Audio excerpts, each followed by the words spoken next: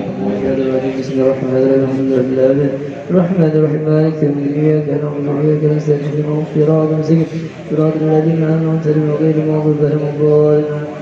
إلى حضرتنا وصحب رسول الله صلى الله عليه وسلم الفاتحة إلى سيدنا رسول الله محمد بن عبد الله ثم إلى سيدنا مهاجر الله أحمد بن عيسى ثم إلى سيدنا الأستاذ الأعظم الفاقه المقدم محمد بن علي وآله ووصولهم وفروعهم ثم إلى روح المقدم ثاني الحبيب عبد الرحمن سجاد ثم إلى رسول سلطان الملا الحبيب عبد الله بن أبو بكر الإدروس ثم إلى روح قطب الأنفاس الحبيب عمر بن عبد الرحمن العطاس ثم إلى روح قطب الإرشاد وغوث العباد والبلاد الحبيب عبد الله بن أبي محمد أحمد صاحب الرتيب ثم إلى روح قطب الوجود الحبيب علي بن محمد الحمصي ووالدينا ووالديهم ثم إلى روح الحبيب محمد بن علي بن حسن بن طه بن يحيى ثم إلى روح الحبيب سالم الهندوان وحبيب عبد الرحمن بن أحمد الكاب وحبيب علوي بن سالم الهندوان وحبابة شريفة بنت بنت سجاب السجاب وحبابة شريفة عيسى بنت سجاب السجاب وحبيب عبد الرحمن بن محمد برقبة وحبيب حامد بن عبد الرحمن الكاب وحبيب عبد القادر جلاني بن علوي السجاب وحبيب شريف أنصاري بن حمد الكاب وحبيب أبو بكر بن طه السجاب وأجي سيد الدهري بن أجي سيد أجيل وأجي شريفة ليلة النور بنت أجي سيد أجيل وسهيدة رحمواتي بنت عبد الرحمن ومسران بن ليوان وحجة أسلامية بنت حجي جعفر وجمهري بن مسران وحجي نسوى سوائب بن سوائب أنang جعفر وحجي أنوار بن حجي نوربik بن Arsin وحجة نورdiani binti Muhammad Husin bin Haji Badri وحجة Nursihan binti Haji Muara وحجة Sardewi binti Haji Nurbik وحجة Timur Juhriyah binti Haji Juhri bin Haji Durrahman وحجة Mulia binti Haji Bakri وحجي Sahrun bin Badrun وحجة Itik Jaminul binti Haji Masoleh وحجي Mirhan bin Haji Hasim وجahlah binti Sarif bin Haji Bodul Hasan وحاسم bin Haji Basri وحجة Sarah binti Fulan وكمس binti Fulan وجali binti Adil ومرdiani binti Hamdi bin Kurdi وجمعah binti Hasim ومسnah binti Hasim وعقub bin Hasim وسiti Khadijah binti Hasim وحجي Abdurrahman bin Fulan وsinang binti Bujang وDurani bin Tamin وdarna bin Durani وBuntur bin Durani وحجة Masnah binti Yunus وDiam Bantam binti Ahmad وUdam bin Inat وKaliri bin Muhammad وحمزة binti Matoib وحجي Muhammad Yusran bin Kalirin وحجة Hamzah binti Udam وAdus bin Udam وروحani binti Haji Muhammad Yusran وسahani bin Haji Muhammad Yusran وAgus Yohan Kasih bin Haji Muhammad Yusran وPurdawati binti Haji Muhammad Yusran وJamka bin Muhammad وMasra bin Muhammad وAman bin Muhammad Amu bin Muhammad Amin. wa Anang Amud bin Muhammad wa Bahlah binti Taksid wa Hajar Siti Baria binti Jamka wa Siti Rubiah binti Jamka wa Anang Bahruni bin Jamka wa Anang Basruni bin Jamka wa Darmatiyah binti Bastiar wa Sinah binti Bastiar wa Sarwiyah binti Antas wa Samah binti Tuban wa Mahjuni bin Zulkifli wa Zulkifli bin Sa'ad wa Tabri bin Jabri wa Satriyah binti Ismail wa Lamah bin Abdullah wa Halimah binti Utsman wa Qamariyah binti Lamak wa Habibah binti Jabri wa Badiyah binti Dahlan bin Utsman wa Asnawi bin Haji Anang bin Sadar wa Hajah Maslian binti Haji Abdul Sanad wa Muhdah bin Latif wa Lisda binti Muhdadi wa Rusnawati binti Asnawi wa Robiah binti Dahlan wa Hajah Hamidah binti Haji Jamhari wa Nursiah binti Dahlan wa Zaliyah binti Dahlan wa Muwaqqadi bin Muhtar wa Nursihan binti Abdullah wa Yusran bin Kursani wa Masniyah binti Surib wa Utuh Darmawi bin Barok wa Nurfa binti Hasib wa Surib bin Wasliqah wa Bayah binti Haji Rahmat wa Kursani bin Haji Rahmat wa Hajah Salasiyah binti Sahamin wa Haji Muhammad Sarbini bin Abdullah wa Mukri bin Darsi wa Jariyah binti Nasli wa Badri bin Sani wa Tiara binti Ahad wa Badrun bin Haludin wa Muhammad bin Haludin wa Nurdiansah bin Badrun wa Giping bin Haji wa Ampur binti Fulan wa Haludin bin Fulan wa Safrani bin Salihun wa Aluh binti Mayasin wa Sarah binti Safrani wa Kastan binti Safrani wa Hajah Sarnah binti Safrani wa Masriyah binti Safrani wa Sarkawi bin Safrani wa Samsi bin Haji Tarsi wa Hajah Masjum binti Haji Nasri wa Muhammad bin Samsi wa Anah binti Samsi wa Galuh binti Samsi wa Rusli bin Kurdi wa Hamsah binti Amran wa Jamilah binti Jahri wa Haji Abdul Ghaffar bin Haji Abdul Jalil wa Hajah Masbawiyan binti Haji Abdul Jalil wa Sulasri binti Latif wa Maryatun binti Fulan wa Mudanu bin Fulan wa Gajali Rahman bin Sani wa Siti Fatimah binti Sani wa Sani bin Lasa wa Nursiah binti Asad wa Ali Umar bin Abdullah wa Haji Hairi bin Lamak wa Hajah Rohani binti Darham wa Siti Aisyah binti Anang Diman wa Haji Marjuki bin Ijam wa Hajah Asiyah binti Haji Abdul Ghani wa Haji Aini bin Haji Muhammad Isa wa Arsyah binti Tabri wa Husin bin Usuf wa Hafsah binti Unuhutih wa Haji Farhan bin Haji Hudari wa Nuriyah binti Madsam wa Nurmah binti Haji Toib wa Sayyidah Helmiah binti Masrani wa Ilham Akuriyansah bin Badrun wa Saminah binti Karim wa Sainah binti Jantra wa Siti Maryam binti Utuhudih wa Hajah Aisyah binti Haji Halal wa Ania Khadijah binti Husin wa Diana Fahmi bin Muhammad Aini wa Jumali bin Anang Dipin wa Basirah binti Haji Muara wa Sibah binti Haji Muara wa Kasum binti Haji Muara wa Hajah Husniah binti Haji Juhri wa Muhammad Jumri bin Haji Imran wa Nur Hayati binti Mansa wa Tasnim binti Dugani wa Ismail bin Muhammad Soleh wa Hajah Nasrumi binti Gadri wa Rahma binti Gerja wa Nurdiana binti Mansah wa Masrumi binti Giping wa Unyu bin Marhab wa Bustaniyah binti Unyu wa Masidah binti Ibrahim wa Ade Fitrian Apani bin Haji Bairuji Apani wa Asnawi bin Diris wa Mulyati bin Asnawi Kurdi bin Nur Hasan wa Hajah Galuh binti Sakrani wa Jalani bin Kandar wa Bahrani bin Ijab wa Masniyah binti Ijab wa Fitriyah binti Gadri wa Miyah binti Amur wa Salihun bin Jakaria wa Jakaria bin Fulan wa Abdullah bin Muqsin wa Nurul Fata bin Haji Abdul Ghaffar wa Hajah Robaniyah binti Ilun wa Haji Saran bin Haji Jastan wa Sitah binti Sahar wa Masdiyah binti Idis wa Piran bin Tamin wa Saluh binti Inuh wa Muhammad Tabri binti Jamaliyah wa Sagir bin Mardu wa Masniyah binti Sahabin wa Abdul Hanafiyah bin Nasta'id wa Basuki Abbas bin Aran wa Sufyan bin Ihrab wa Ihrab bin Haji Nasri wa Harun bin Haji Nasri wa Nur Hasanah binti Mayasin wa Haji Diris bin Mayasin wa Tukacil bin Haji Nasri wa Hajah Galuh binti Fulan wa Haji Nasri bin Fulan wa Ijab bin Ijuh wa Ami Sulastini binti Temak Pertawijaya wa Tersang Samsuri bin Sandi Wilia wa Siti Prabdini binti Hari Soleh wa Sudaryanto bin Hari Soleh wa Siti Tias Wulandari binti Hari Soleh wa Joko Damar Wiranto bin Hari Soleh wa Agus Arianto bin Salimin wa Dahroji bin Tamat Martawijaya wa Tasmi bin Tamat Martawijaya wa Tumi bin Kromo Sumito wa Sumiyun bin Kromo Sumito wa Fatma Sularno bin Karto Pawiro wa Rohana binti Muhammad Nusrat wa Arfiyah binti Jailani wa Haji Marhad bin Haji Nasri wa walidina wa walidihim wa amwatina wa amwatihim min ahlil jannah. Al-Fatihah.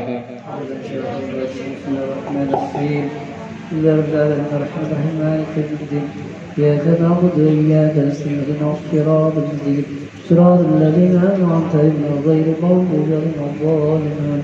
أعوذ بالله من الشيطان الرجيم. بسم الله الرحمن الرحيم. الحمد لله رب العالمين حمدا شاكرين حمدا نائمين حمدا يوافي نعمه ويكفي مجيدا.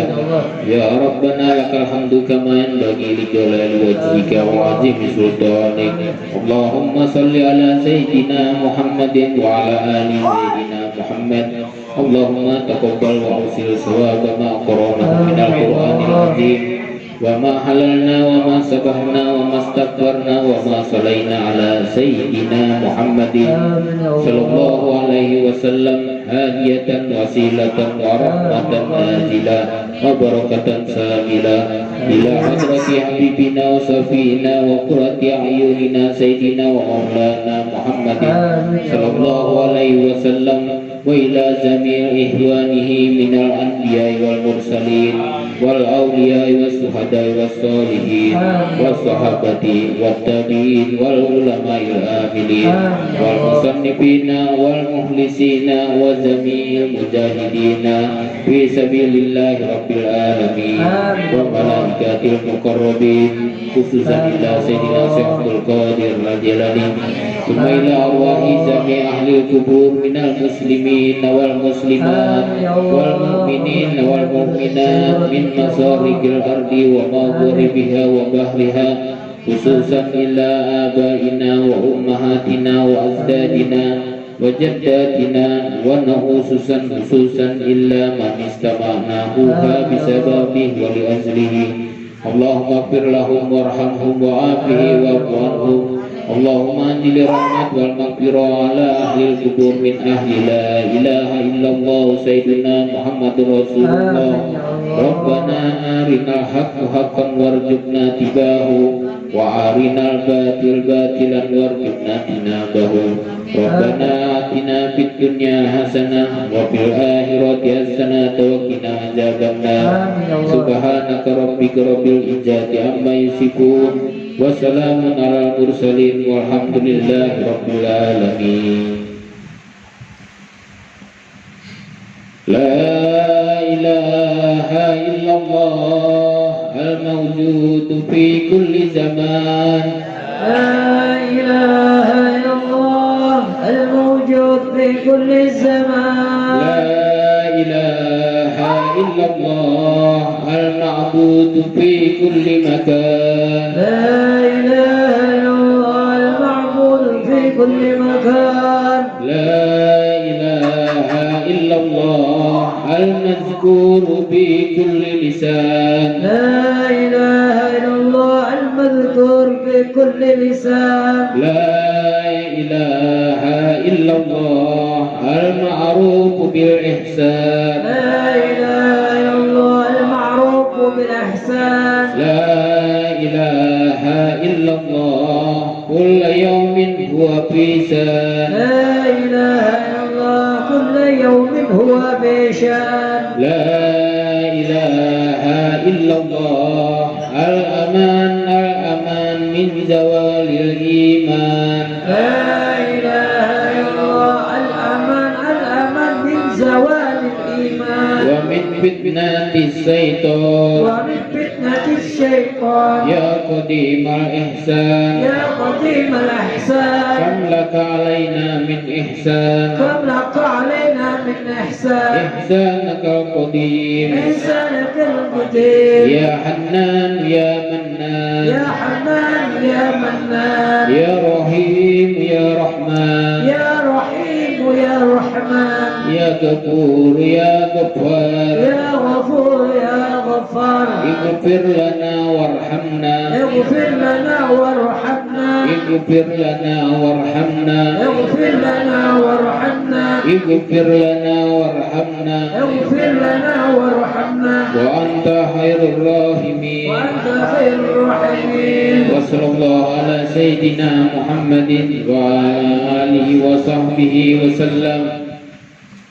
يا ربنا ربنا بأننا اعترفنا وأننا أسرفنا على من أسرفنا فتوب علينا توبة تغسل كل حوبة واستر لنا عوراتي وآمن روعاتي واغفر لوالدينا ربي ومولودينا والآل والأهل إخواني وسائر الخلان وكل ذي محبة أو نعمة أو صحبة والمسلمين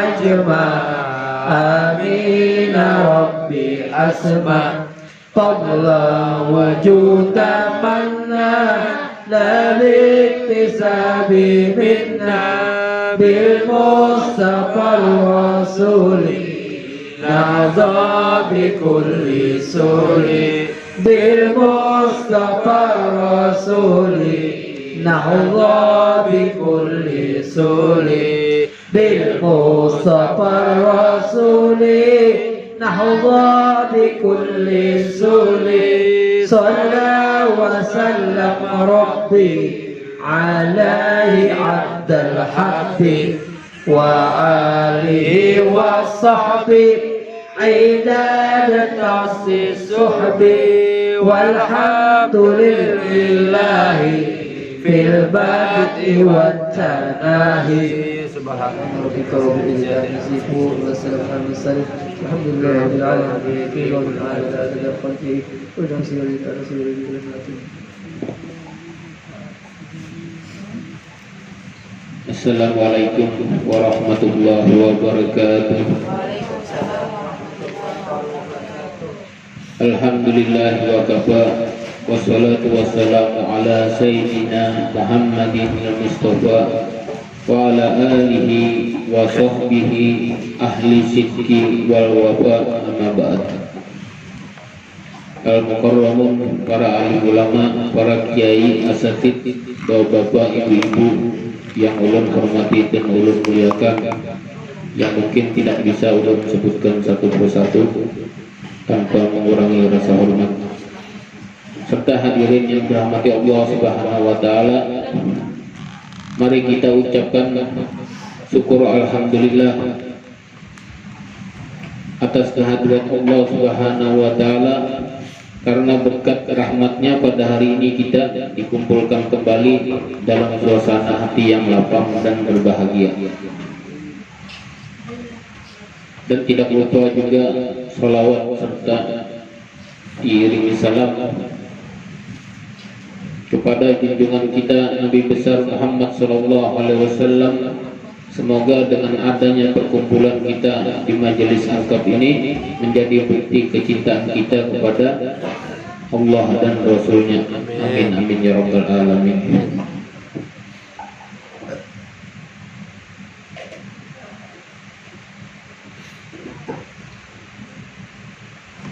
Ini ramai. Sehat aja kalau Bang Bian. Alhamdulillah. Nah, pertanyaannya, apakah kita di sini sudah ikhlas? Insya Allah. Tapi ada yang ada ikhlas. Jadi di setiap perkataan kita ikhlas itu ada yang kata kawa, nah mungkin sulit kita ikhlas. Apa itu? Diberi ujian oleh Allah Subhanahu wa taala. Nah, jadi ikhlas ini sebuah kata yang mungkin mudah diucapkan namun tidak mudah dilaksanakan. Ikhlas, sabar, sama itu. Sabar aja nyaman nih, kan ucap sabar aja. Itu ulang. Yang menjalani makanya. Nah sama nih, ikhlas ini diucapkan nyaman, tapi melaksanakannya yang sulit. Jadi banyak nasihat supaya kita selalu bekerja dengan ikhlas agar hidup lebih tenang dan bahagia. Namun ternyata tidaklah mudah. Jadi beribadah atau beramal soleh dengan benar-benar ikhlas itu mudah sebenarnya, tapi dipersulit oleh cara berpikir kita. Nah, jadi sulit beribadah maupun beramal soleh dengan ikhlas itu terkadang sulit. Kenapa jadi sulit? Karena kita memandang ikhlas tadi dari bendanya. Jadi dari bendanya, misalkan kita hendak menyumbang atau hendak beramal soleh, kita melihat ininya tadi, makanya sulit ikhlas. Hendak membaca, ya sudah tajud tadi kan, sama aja. Makanya melihat ininya tadi, lalu sulit untuk ikhlas.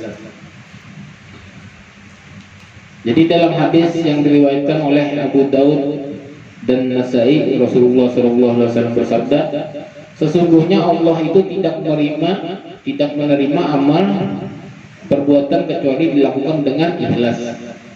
Nah, situ sudah ketahuan. Jadi bila kita mengerjakan sesuatu yang diperintahkan Allah tapi kada ikhlas, ya, ada ikhlas itu kita sendiri yang tahu. Kita mungkin mudah aja mengucapkan dua orang aku ikhlas, aku juga ikhlas, tapi di hati kita menggerutu. Nah, coba sayang sekali kalau kita berbuat sesuatu tapi kita sendiri yang mengingkarinya kada ikhlas. Ya.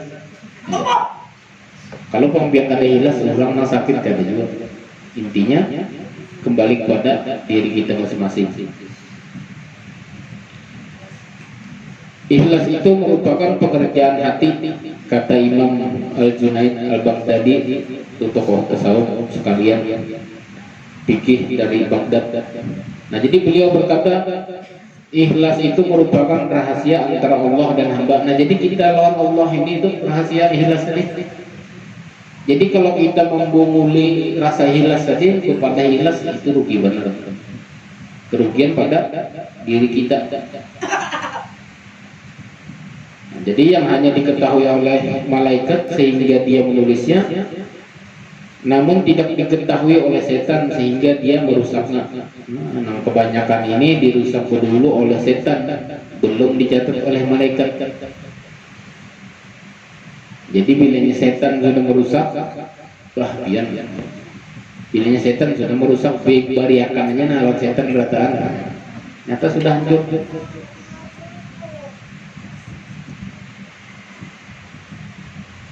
Jadi setan ini merusaknya dan tidak pula diketahui hawa nafsu sehingga dia mencondongkannya. Nah, jadi di antara tiga ini dicatat malaikat, diganggu setan, hawa nafsu mengganggu. Kalau hawa nafsu mengganggu ini ya dengan ikhlasnya ini melihat nominal, itu hawa nafsu. Kalau setan merusak, bah itu nggak dosa, karena jadi pahala aja itu setan.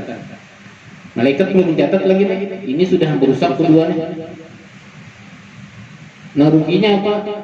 Jadi perbuatan baik kita kada terhitung untuk akhirat kita. Nah, jadi rugi besar. Itu kalau digumuli, oke ikhlas ya para kawan. Sama namanya ikhlas ini bila sudah kita menjulung, kita lupakan lah. Ini bila menjulung, bu itu aku sudah ada tahawal apa itu aku semalam, nah itu tadi aku ikhlas saja ya, aku asalnya ikhlas saja ya, tapi pas dengar kayak ini aku ikhlas lagi ya, bisa lah itu. Nah, jadi kalau ada pertanyaan, bolehkah amal kita diperlihatkan kepada orang lain? Bolehkah tidak? Nah, jadi jawabannya tergantung kepada niatnya. Jadi kalau niatnya ingin dipuji, tentu itu menjadi riya. Namun bila niatnya adalah untuk syiar, artinya untuk contoh sebagian untuk umat yang lain, supaya mengumpatin layanan gawinya tadi, itu sah-sah saja. Nah, jadi setiap amal itu tergantung kepada niatnya.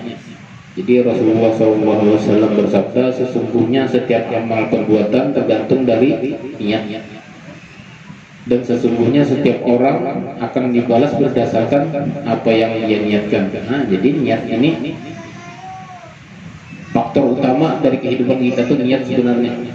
Bila kita turun dari rumah, niat kita untuk majelis, tidak dicampuri niat yang lain, Bila ada apa-apa ini sah. Malaikat mencatat niatnya tadi kada berubah. Tapi bila ia turun dari rumah niatnya untuk beramian, dikesimpangkannya untuk majelis supaya di rumah melihat, oh ini majelis. Itu hati-hati. Kalau bila terjadi apa-apa di jalan, niatnya yang dicatat malaikat niat yang kada baik. Nah, jadi salah satu ciri orang yang ikhlas tadi adalah ia akan tetap beramal meskipun tidak ada orang lain. Jadi kada ada orang lain nggak ada, artinya akan tetap beramal. Ada juga orang yang beramal ini bila melihat kena banyak orang hanya beramal, itu kada ikhlas. Nah, jadi salah satu ciri orang yang ikhlas tadi, ini orang ada tetapnya beramal. Nah, jadi bilainya beramal ketika ada orang lain yang melihat dan tidak beramal kalau tidak ada orang yang melihat, maka itu tandanya tidak ikhlas alias riya. Jadi ketika ada orang yang melihat beramalnya, bila tidak ada orang yang melihat terjadi, nah, itu namanya kada ikhlas. Dan tidak beramal kalau tidak ada orang yang melihatnya, nah, maka itu tandanya tidak ikhlas alias riya. Jadi seseorang belum benar-benar ikhlas jika masih bahagia saat dipuji dan kecewa saat dicaci. Paham ya? Sampai di sini paham lah? Panjang mana bang lagi di sebabnya? Terus akan lah. Ayo kalau ini sampai di sini ya.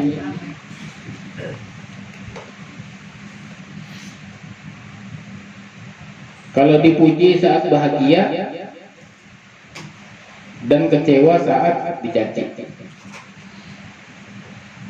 Siapa? Jadi sini bilanya orang memuji masalah, oh ikan ini bahagia benar, oh masya Allah.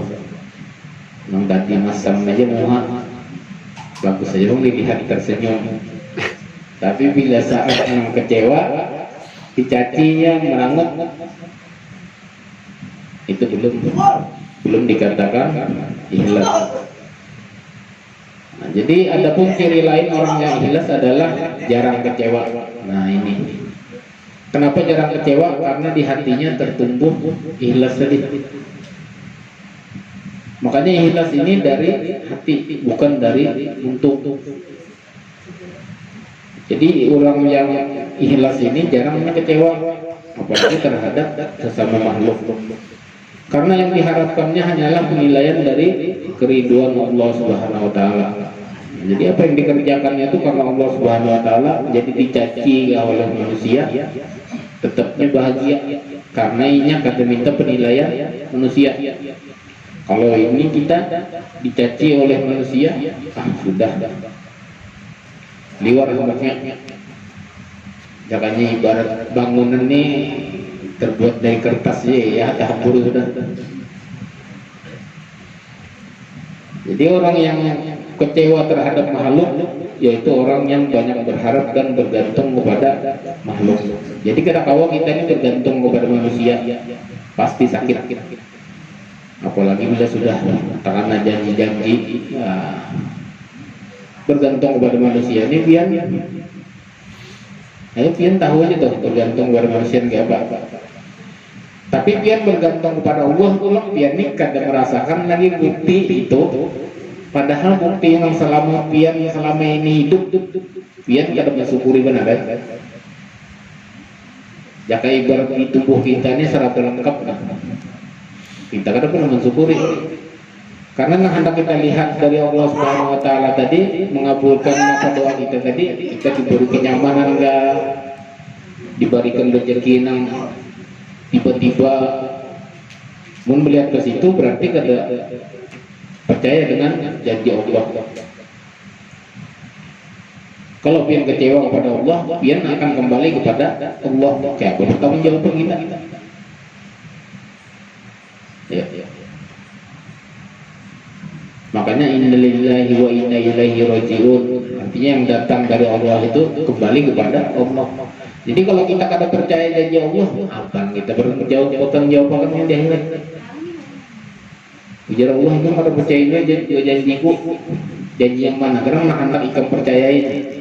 Sedangkan ikam dari lahir sampai ikam sekarang ini aja, ikam diberi kecukupan antara berpakaian, artinya makan kayak orang, itu sudah syukur alhamdulillah. Jadi hendak kayak apa lagi? Hendak nang lebih. Allah kadang mengasih lebih itu karena sidin tahu, mun ini dikasih lebih pasti akan jadi. Ini itu tandanya Allah Subhanahu wa taala sayang. Mau dilihatkan pian sejadi-jadinya disugihakan, tapi pian lupa. Ayo.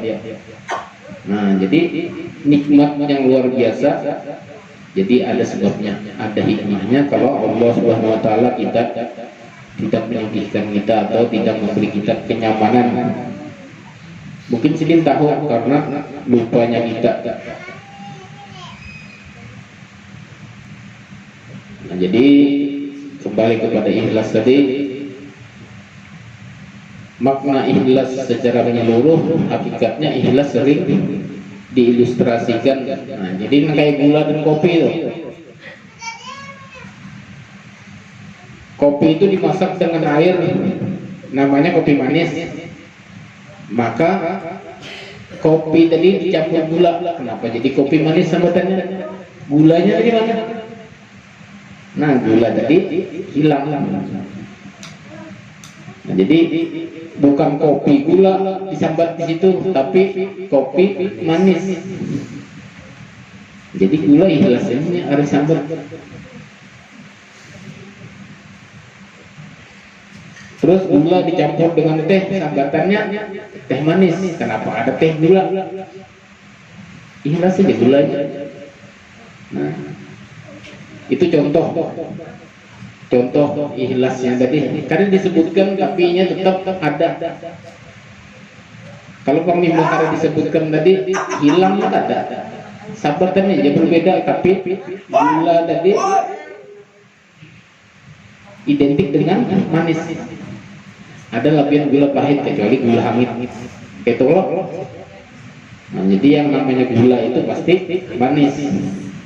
Cuman di sini karena disebut manisnya, gulanya karena disebut tapi manis, teh manis, kopi manis.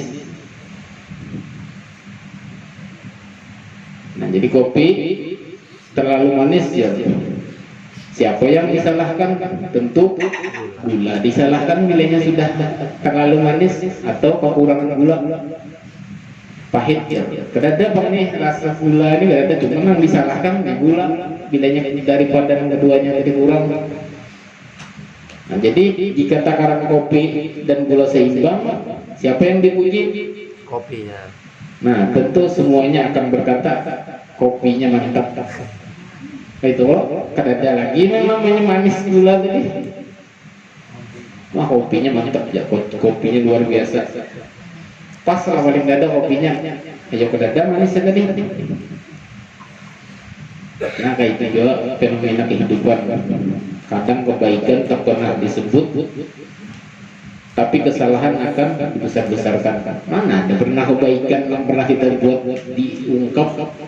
Wah, ini tuh orang baik benar, masya Allah.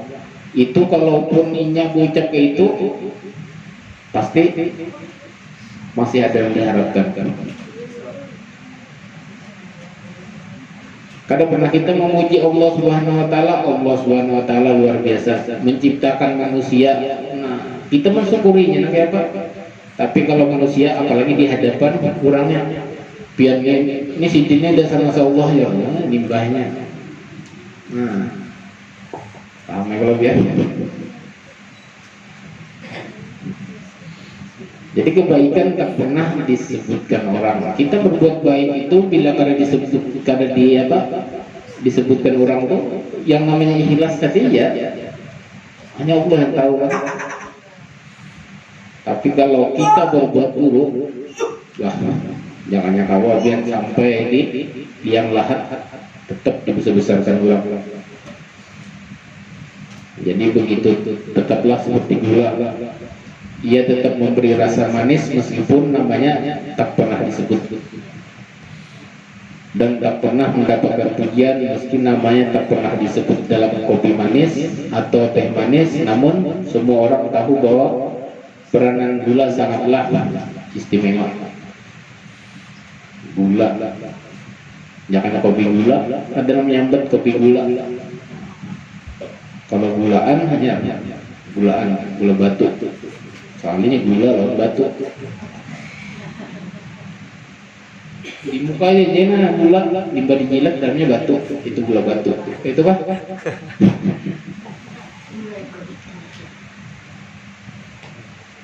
Maka tetaplah semangat menebar kebaikan, karena kebaikan tidak untuk disebut tapi untuk dirasakan. Nah, jadi kita berperilaku ikhlas tadi dari hati, diawali dengan niat ikhlas, maka suatu pekerjaan itu akan terasa ringan dan menyenangkan. Jadi belajarlah ikhlaslah dari daun, sebab daun yang jatuh tidak pernah membenci angin. Dia membiarkan dirinya jatuh begitu saja, tak melawan dan tak mengikhlaskan, semuanya berjalan pada semestinya.